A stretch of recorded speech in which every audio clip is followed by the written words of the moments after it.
It's the Unlikely Podcast, Odyssey Sports, and the Sporting Tribune. Joining us right now is not only the IWGP World Champion, Global Champion, but also a man who wants to add some more hardware this weekend at TNA Rebellion.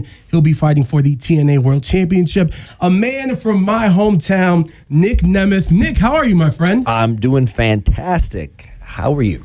I'm fantastic. I'm excited. This is super dope. We have the Cleveland camaraderie, and we're going to start there really quick. I want to know your Cleveland. Really quick. Let's get in there. Yes. I need your Cleveland Mount Rushmore. It can include sports, but I'm going to get your Cleveland sports Mount Rushmore as well. Well, you go first. It's going to all be 1986 Browns, but you got to help me out a little bit. So my sports, we'll go LeBron. Oh, okay.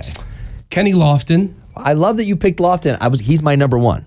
Damon Jones. Dennis Northcutt. William Green.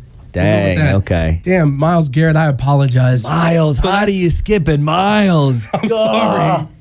Run, really run. The one time we made the playoffs, man. I grew up on 86, 87 Browns, like Bernie on the radio. So you weren't even born yet, but still, friggin' man, let's see. Kenny Lofton is my number one. He hustles in the field. His hat flies off. He can button a single on and slide it. He got me thinking of, as a kid, sliding into first. Nobody slides into first. That's the one you overrun, you know? You make that big wide turn and you slide in head first. Charlie Hustle, Pete Rose into second base. But he was our Pete Rose. Man, Lofton is so good. I'm such a fan. And let's see. The Old Indians is fun. Corey Snyder, I was a fan of. Okay. But we're going Mount Rush. I mean, how do you not put LeBron on there? Come on, that's ridiculous. I just got to see a game with Bernie Kosar, so he's up there for me too. It's going to be all 86 Browns. I'm trying not to just do the roster of 86. Brian Brennan, Webster Slaughter, Felix Wright. I'm sure I'm missing so many. There's two names.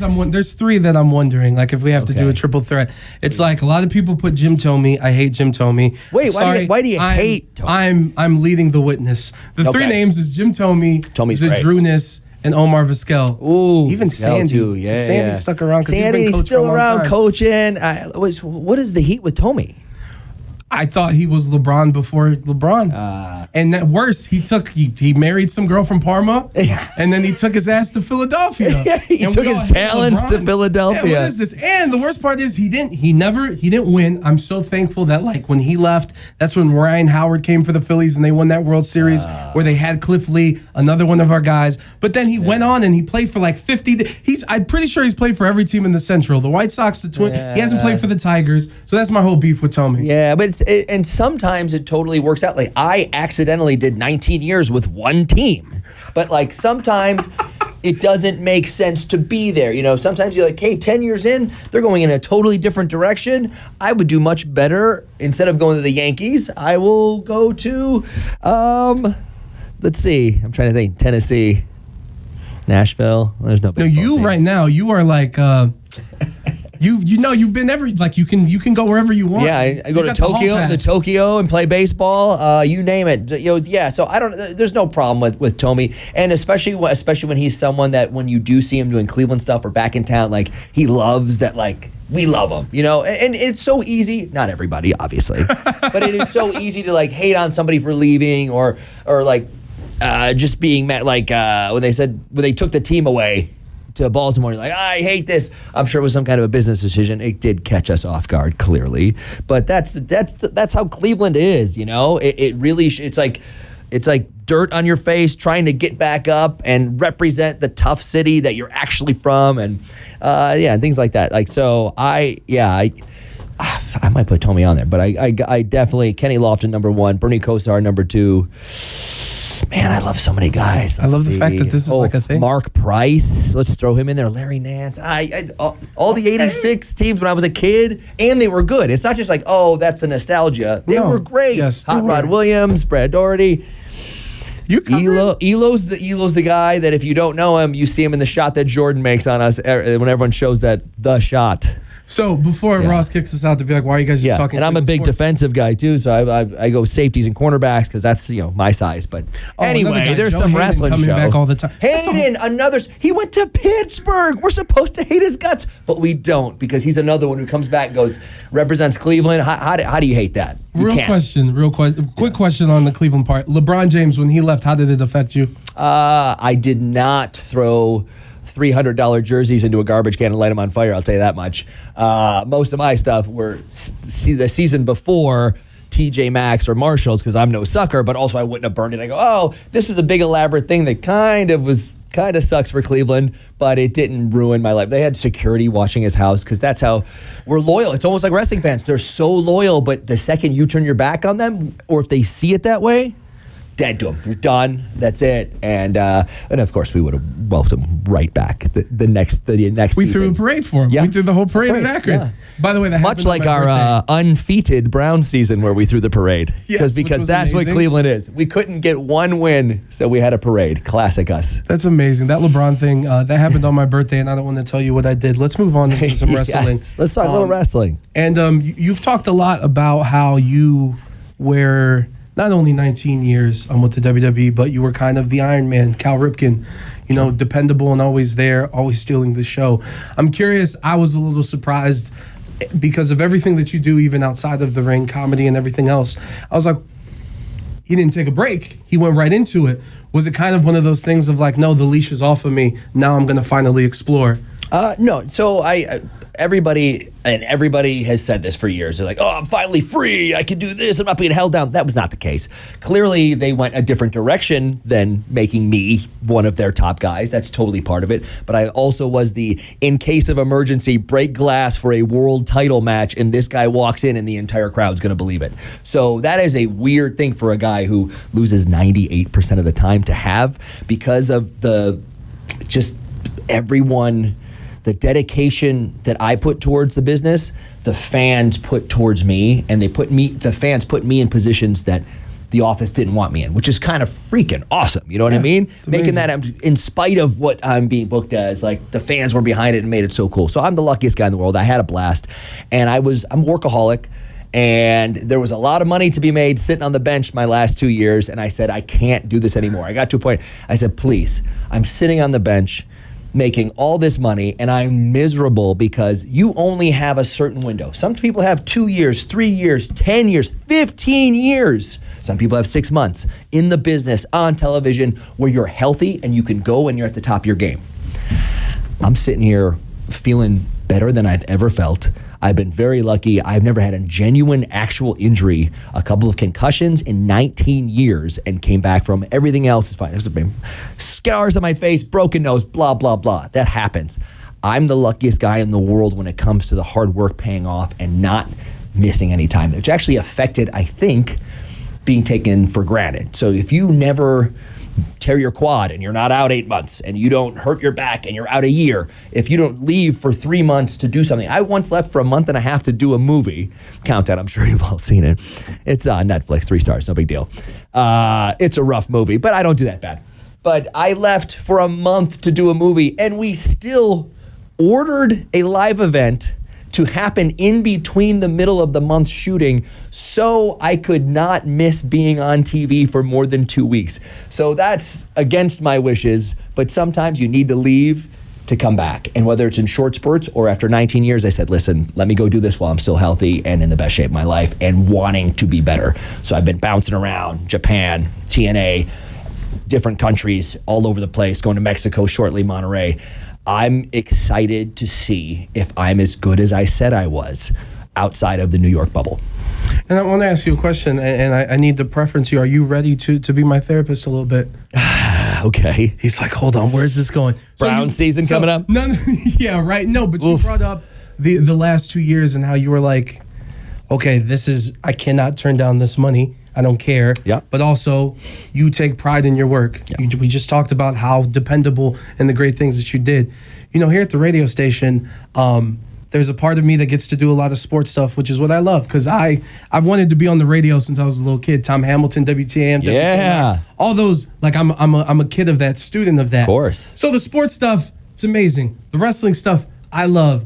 the morning show that I do, where we play Taylor Swift and Dua Lipa, I'm not necessarily in that bubble. Sure. And it's messing with me because I treat it like a job, whereas everything up leading to it, and I have a contract, I got health insurance, things are good. Yes. It wasn't always like that up until this, but the job itself, it's like, man, this isn't what I wanted to do it for. How did that mess with you those final 2 years where it's like, crap, I kind of have to stay put? Yeah, and it's not just the final 2 years. That was off and on for 19 years, to where it's like, hey, you're fighting for the world title. Great. What do I do next Monday? Like, well, you're not on. And you go, oh, okay. So that's the part that affects you more, to you're like, oh, I thought we had a plan. We did this thing, and I pitched these ideas to go with it. And you go, that's not in the works for the company, and we're going in a different direction. Okay, so those pieces are worse than just like, I'm sitting around or I have a 4-minute match. Like, sure, everybody wants to be champion, and every fan thinks their favorite should be champion. And some fans think all their favorite should be the world champion at all times, no matter what. Yeah. If not, they're being buried. So there's extremes back and forth, but no matter what I say out loud or to people or joke around online, it is heartbreaking when you're like, here's this story that I pitched. We went with it. We did 1/4 of it, and then it's over with. And you go, oh, this hurts. But it's not my company. It's not my call to be the leader. So I will do what I have to do. And then hopefully in 6 months, I get one more chance to get this story that I love, that they can embrace, and then we run with it. And every 6 months or a year, there'd be 1 or 2 pieces of it, and you go, here we go. And they go, well, now we're going to go with Roman on this thing. And you go, okay, well, now we're going to go with Seth on this thing. Damn it, okay, I'll start over. And because you love it so much, and because you know with that little tease, that little taste, like there's a chance they're going to break that glass in case of emergency and make this guy the champ. And they're going to have to go with me because they see it. And they got to a point where they saw it, the crowd saw it, and they still went, we want to go a different direction. And at that point, you go, okay, I'm going to take the money. And you're like, well, one of these days I'm going to be 50 years old, and if I'm sitting at home taking the money and I didn't have that 5-10 year window where I could try myself out against the greatest all over the world that I've never even been in a ring with, then I'm doing myself a disservice and maybe my fans. And you bring up taking advantage of the time before it's too late. You mentioned a little earlier the things you've done. I wrote them down, and I know it's not everything, but of course the Wrestle Kingdom, the Hard to Kill moment here in Vegas, facing Ultimo Dragon, Cardona, Speedball at Bloodsport, which is incredible, and doing all these different things. Obviously, you were at one place for 19 years. Yep. So you jumping out and getting to do all this stuff. What have you learned the most about yourself being in these situations? It's really fun and exciting to where I'm not going to work going, well, if I do something today, it'll be for 2 minutes and there'll be no entrance and it's to help somebody out. And it's not even really helping them out. And it's not even really helping the show, but I guess I'll be on TV so my mom can watch it, to a point where you get to, oh, I'm nervous. Is this locker room going to accept me at TNA? Is anyone in New Japan going to say hi to me when I walk in the door? Can I hang with these guys? Can I be world champion and have it make sense because I'm good enough and it looks like I'm good enough? Can I fight people who have made a name for themselves outside of my bubble as the best without any hindrances whatsoever? Can I go with them? And it freaks me the hell out because I've talked a big game for 19 years and I backed it up. Now I actually get to talk it and walk it. And so far, everything has fallen into place. I've adapted to the Japanese style. I've adapted to the independent style. I've adapted to TNA style, but I still have that 101 New York, how a card and match and story should be burned into my brain, so it'll always be in the background, and you give your audience what they want to see. If you're going to do stand-up and you're here to tell everyone about your Chipotle and Tinder jokes, and you walk in and everybody's got a Brock Lesnar and a Kevin Owens shirt and a DX shirt, you go, I'm doing my wrestling jokes today. And you walk in and everyone's got polo shirts on, you go, okay, I guess I'll do my Gap bit. So know your audience and adapt. And I've done that slightly for 19 years, and now these last couple months I'm actually adapting to completely different styles. And the time I don't deliver, though, not only will I know, all the fans in the crowd, the audience online, the world will let me know, because they can't wait to let me know. And I appreciate that. But that day has not come yet, and hopefully it's not for a long time. And you talk about adapting. I even just got to ask you, because we both just got back from Philly, that week being there and not being a part of Wrestlemania, but being very involved with Speedball, WrestleCon, all the things that you did. How was that? It was awesome. And I am a heartless person. And I famously say I don't watch wrestling. But it is heartbreaking to not be a part of the biggest show in the world that week in Philadelphia with all the fans there, seeing how excited everyone is and being on the outside. And I've done it before where I didn't have a Matchmania, but I still did 15 hours of media every day leading up to like, hey, you guys can't wait to see this Brock Goldberg match, huh? Yeah, isn't that great? And it's like that kind of stuff, but you're still a part of it, but you're yearning to possibly like, can I be on that stage? Can I get an entrance? Can I feel what it's like to be in front of them? And you don't get to. So it was a little heartbreaking, but also the rest was seeing all my old friends. That's what it's all about. I mean, seeing guys, having a cold beer with them, going to the 2300 arena, watching the reunion show of the ECW guys, fighting in the 2300 arena against Joey Janela, having the Bloodsport match, meeting all these fans, seeing people I haven't seen in 20 years, and then meeting all the people that possibly I'll be wrestling over the next couple months and years is awesome, man. What a great weekend. I just love that WrestleMania used to mean it was WrestleMania for a night, and we'd do some media a day or two before, and we got to a point where I was doing the only comedy show, and there was one independent show and a Ring of Honor show, and then that was it. And now every day of WrestleMania week has WrestleCon, a comedy show, an afternoon show, a 9 a.m. show, a 2 a.m. show, and you have all these options just because of what WWE has done. That makes it so much cooler for the entire wrestling world to absorb and get to all these functions and events and see your favorites outside of their bubble. Doing Bloodsport scared the hell out of me even more than anything else. I hope I can hang and make this work. And we did. It was great. And Bailey was awesome. It's so great to work with. You guys in the ring, as much as possible, who's ever in charge, who's ever listening, please, as much as possible. And when it comes to Hard to Kill, to bring it back to the Palms, where you'll be at TNA Rebellion this weekend, tickets, Ticketmaster.com. I wanna ask you, because wrestling, it's wrestling, it's sports, and whatever popular TV show is having the moment that we have to watch live. And it's so unique. And the other thing about wrestling that makes it unique are these surprise moments. You had a hell of a one. At the Palms when you came out.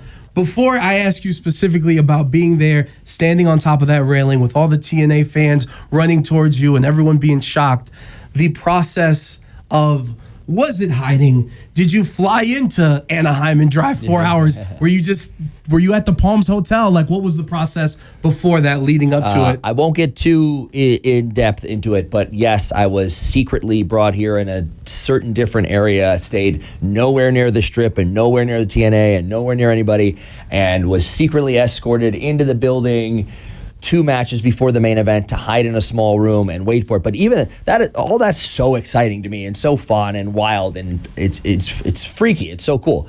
But then also you get there, you're like, I get to have this moment that I wanted to have, that you dream about as a kid, having this big moment that like the pay-per-view goes off the air and it's you and it's your time. But also you go, that main event match and the card killed. The card was great. Everybody did great. And the main event match was awesome and they delivered, and you go, what if I have one thing to do? What if I mess this up? What if I slip getting in? What if everybody just goes, oh, that guy, like, okay. You standing on that railing. I was like, hold on a second, brother. It might be slippery. Someone's beer might be. Like, you never know. And I grabbed onto a few different people, and they were very helpful to help me out. And I also ruined a very nice vintage Motley Crue shirt that I have to reorder. I got to remember to reorder that. One of my favorites, so squishy. But it's, you start getting to a point, this is going to be awesome. It's going to be like, you have one thing. What if you slip? And what if you mess up? What if you go to hop the guardrail and you fall down and you start thinking of all these pieces like, no, this has all come through. This is going to help the business. It's going to help TNA. It's going to get everyone talking just a little bit more than they were about the pay-per-view, Hard to Kill, and the new champ. And then I got to slide in there and I felt everybody realizing, we know this guy. We're so glad he's here. This is awesome, because you don't know that that's going to happen. It doesn't matter where you are or where you go. I've walked out on stages opening for a friend of mine doing comedy. I'm like, here I am. And they're like, who the hell are you? We don't care. We came to see the headliner. This better be funny, other than it's Nic Nemeth's comedy show. And they're like, yay, we already love you. And you're already laughing when you walk in the building. So you have to earn what you've done. And I'm someone who, every single time you see me, if I'm not earning your respect again, then I don't want to be doing this. And I think it was super cool too that, TNA, they've really built up to this moment, and even leading up to Hard to Kill, they tweeted out there's going to be something happening that's going to be shocking. And the credit to TNA that even leading up to you, and you can look back the last 18 months, any big name free agent that's been possible. Right. No one laughed at the possibility of someone going to TNA because it made sense. Yeah. Because of the things Moose, Josh Alexander, Jordan, like the roster was doing. Yeah. And for it to be you, it was super dope. And it was weird for me because I didn't grow up as a TNA kid. Yeah. But when I walked in there, it was one of the most unique wrestling environments I've been to because I felt the pride and the joy and the return, and like we're here now.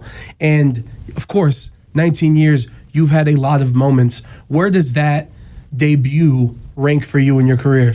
For right, I haven't thought about that, but for right now, it's one of the biggest moments for me because it was the first time doing something to where I'm now in a wrestling ring. I'm now a part of something. I'm going to a brand new place. Is it a one-time deal? Is it a 1 month deal? Is it a 1 year deal? Am I here for the next 10 years?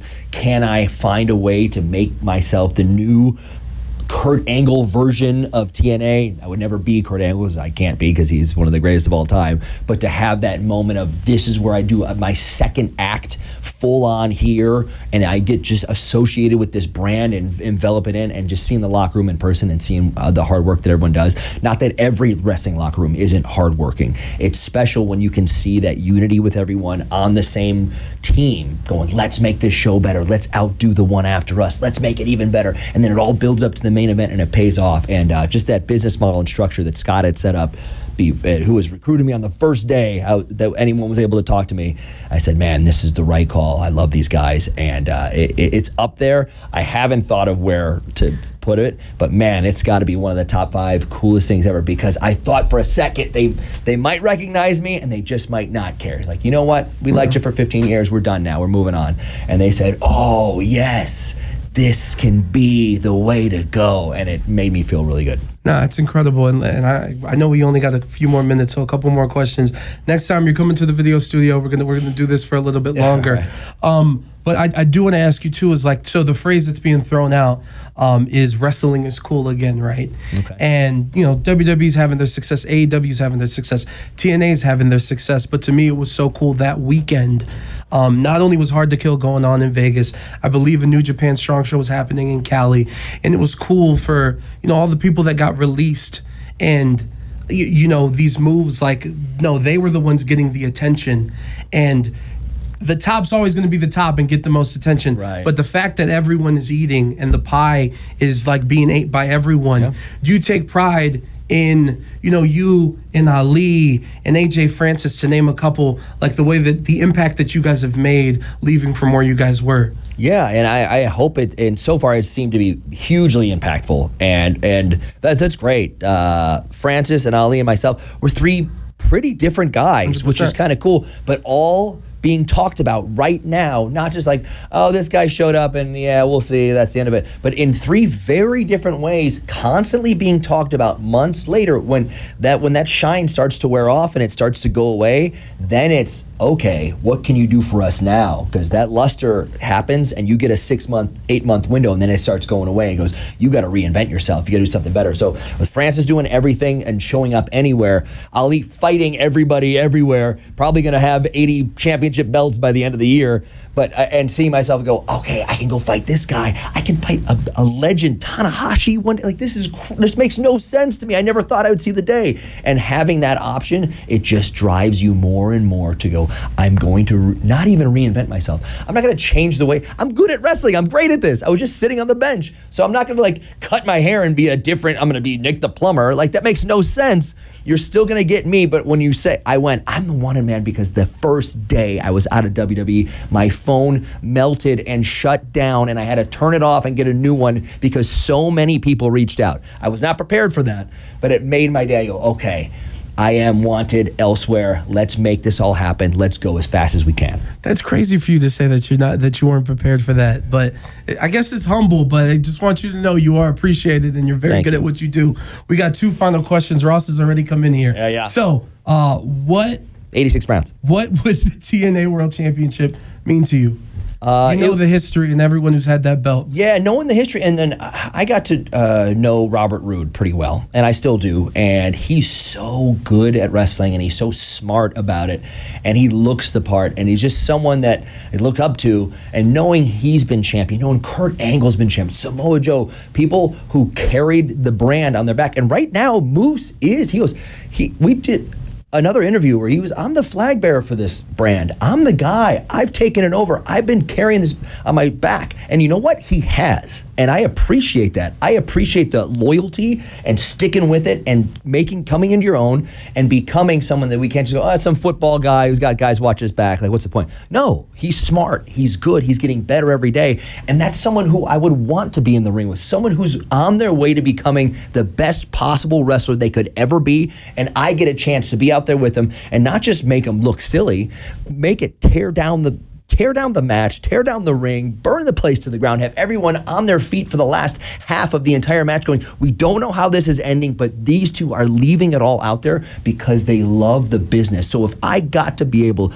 to take that title away from him and hold it high, it would be one of the greatest moments of my career because it shows, one, you can do anything anywhere. It doesn't matter. But also, two, I'm not just someone who did something for 20 years and gonna go wave in a parade float. I got 20 years of work and I'm the luckiest guy in the world. I feel great. I've had a lot of work done, clearly, so I can look the part for the next 20 years. But I love this and I wanna go above and beyond, and I'm going to win or lose on Saturday. That match is gonna leave everybody's mouths on the floor because we will both leave it out there because I know that he doesn't wanna be like, well, Nemeth's awesome at wrestling, and Moose was there too, and he's the champ. Yeah. He wants they went toe-to-toe. They both held their own. That was one of the greatest matches I've ever seen. Moose is on his way to the top with or without that title.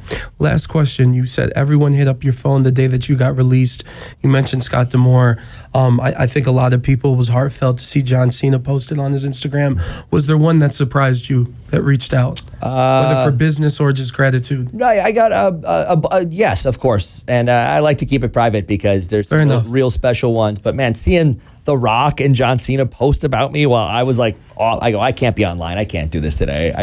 And just seeing that and going, even those guys who I'm not super close with, but I've had some interaction, especially John. We up and down, we've done some stuff, and I vented to him a couple times. And I've also chewed him out a few different times about what I did not care about, what the company was going on and things like that. But also, whatever it comes down to it, he's one of the absolute best professionals, wrestlers we could ever have. And there's a reason we call him the greatest of all time or whatever we call him now, because he's earned it. And having that and the biggest movie star in the world, The Rock, those guys mentioning my career as I'm off Twitter for that makes no sense to me, because also you go the next day, is it over? Does anyone care anymore? Am I as good? Am I out of New York, so now nobody cares? How can I get them back? And so far, they've stuck with me, and I will never, ever give anyone a reason to turn their back on me. Man, that's incredible. And as a kid from Cleveland, Nick, I just want to say thank you so much for the time. Absolutely. And best of luck. TNA Go Browns. There it is. Go Browns, go Cavs, TNA Rebellion. Be sure to check it out at the Palms this weekend. You can go get your tickets, Ticketmaster.com. Plus, you got an Impact taping that Sunday as well. Double feature this weekend with TNA. I'll be wrestling both days. They already announced it and put it out there, so it's going to be sick. It's going to be worth it. Get your butts in there. That pay-per-view is going to blow everyone's mind, and the TV taping afterward just lets everybody know where we're going.